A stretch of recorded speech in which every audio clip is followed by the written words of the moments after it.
Bro, we're shredding today, baby. Welcome to this look at gameplay comparison, graphics comparison for Tony Hawk Pro Skater 1 and 2. I am Alex Stadnik, joined by the king of the vert, Brian Shea.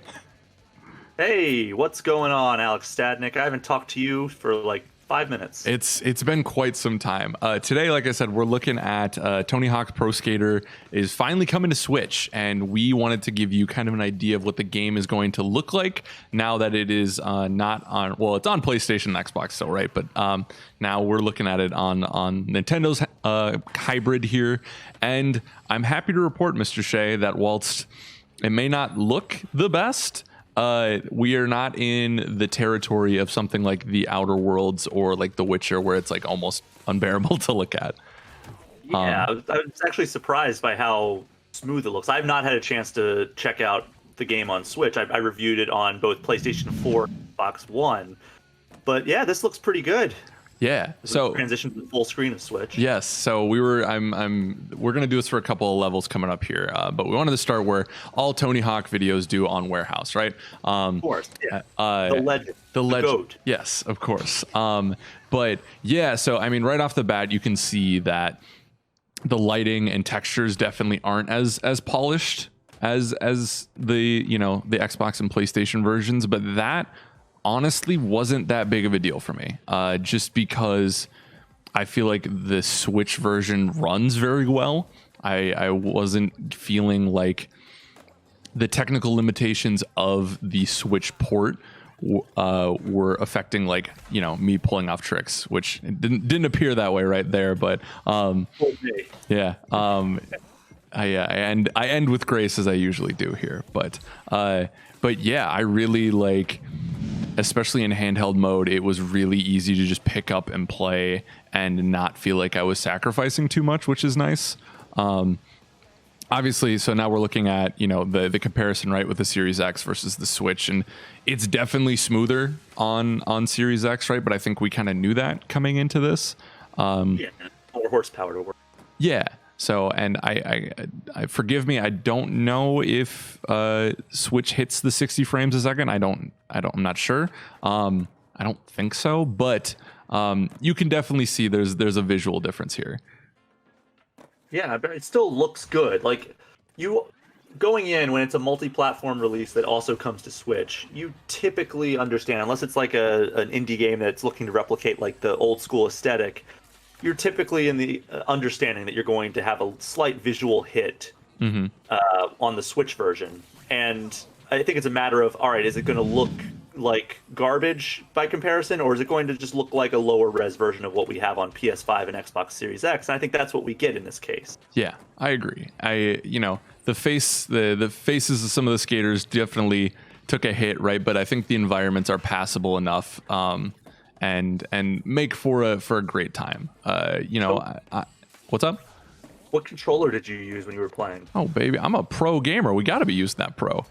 I'm just wondering how you feel about the Joy-Cons for a game like this, just because the appeal for me for owning this, since I already own it on PS4 and Xbox One, would be to be able to play this on the go, which, when I'm playing it on the go, I'm using the Joy-Cons. And that's why I bought Overwatch, and then I experienced Overwatch on the Joy-Cons, and I was like, oh, this is getting deleted from my Switch immediately. Right now, yeah. No, and to that point, all the capture was done on my Pro Controller, but I have been playing like before bed or like, when I'm laying on the couch, and I really have enjoyed my experience with it. I feel like, and I got big, meaty claws, baby. I'm Mr. Krabs from SpongeBob.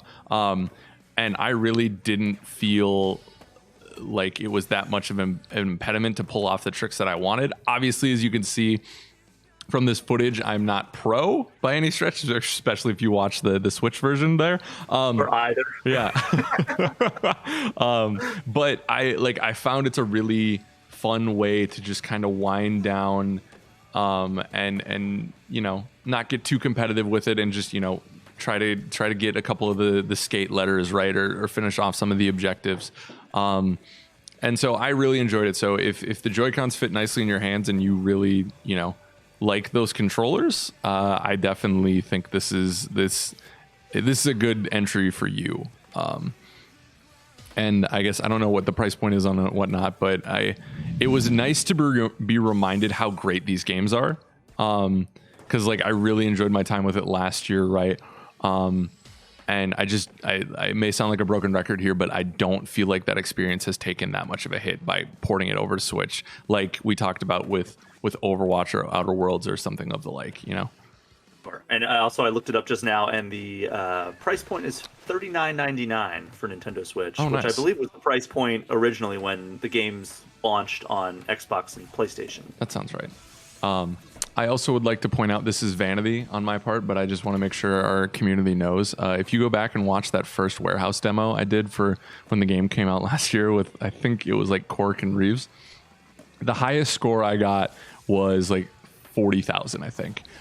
So screw all the haters. I'm back, baby. 200,000, which is probably nothing compared to some people still, but it's something I'm proud of. So just want to stick my flag down there.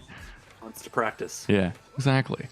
So we're showing off one more here. School 2. I wanted to get a mix of both Tony Hawk Pro Skater 1 and 2 here.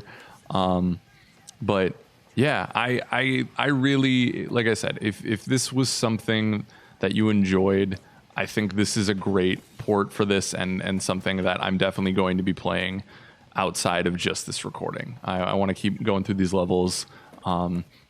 And I don't feel like I'm making that much of a sacrifice to do that with the Switch version. Yeah, I'm getting to the point where I'm going to start traveling again pretty soon here.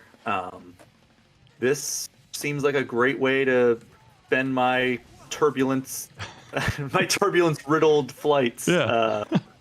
Yeah, I'll tell you one thing. Star Fox 64 on 3DS was like the best turbulence game ever, and I don't know if this will quite reach those levels, but it could be pretty cool. You could try it. Yeah, definitely. Interesting. I did not know that. But yeah, so like we said, coming out for Switch on the 25th, which if you're watching this today, it's today. So definitely go check it out. If you want more of a console experience, that's there for you as well. I believe they sent out they have the PS5 and Xbox Series X upgrades out now, correct? Yeah, that came out several months ago. Beautiful. And the Switch version still has multiplayer, so definitely if you want to play with your friends, that's available to you. But I think that is that. Let you play as Mario. I wish, dude. I was thinking about that as I was playing. I was like, man, it would be great to have an unlocked character. And Blizzard has done that with like Ganondorf armor for Diablo, but I don't know if that's the case for here.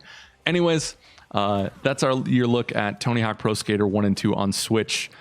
Thank you so much for watching. Be sure to like, share, and subscribe over on YouTube, and we will see you next time. Thanks. Bye.